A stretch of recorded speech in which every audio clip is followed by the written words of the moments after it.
Hello everyone, my name is Donna Mejia. I'm visiting from the University of Colorado at Boulder, where I'm an assistant professor in the dance department.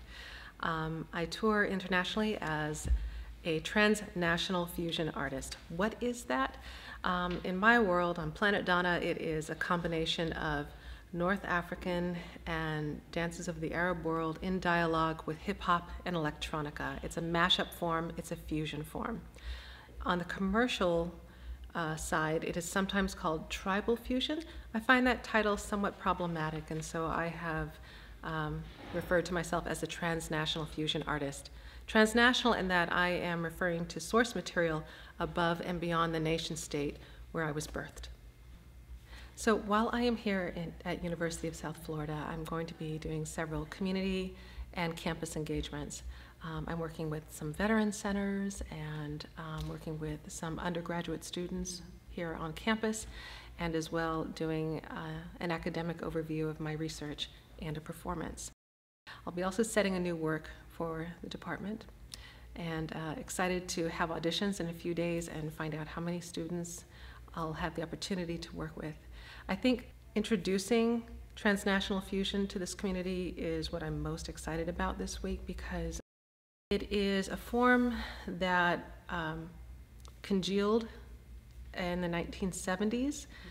So I consider myself something of a fifth-generation artist teaching it, but I'm the first in the academy to teach it at the university level. So I feel a responsibility to introduce the form responsibly, with all of the considerations of what's problematic about it, along with what's thrilling and inspiring about it. So we're going to be unpacking some of those issues this week in a lecture demonstration.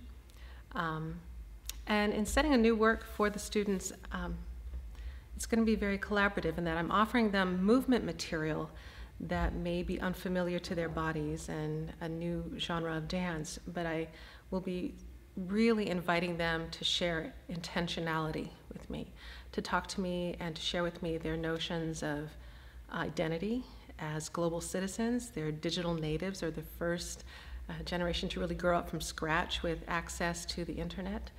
And I want to find out how they perceive themselves as global citizens and as people who may have overlapping identities in multiple worlds. So that consciousness will very much collaboratively inform my choreography. So I think workshopping it through the body is, again, the most concentrated and powerful way to explore how we encounter difference. So I anticipate that there will be a little bit of a rub with that.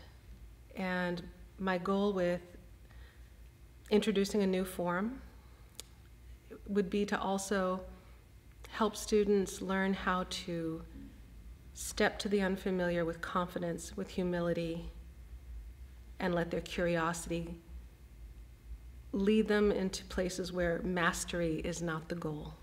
That there's no way to master another cultural form in 1 week. I would never go to a place and say, I'm going to teach ballet for 1 week, put everyone on point, and then put them on stage.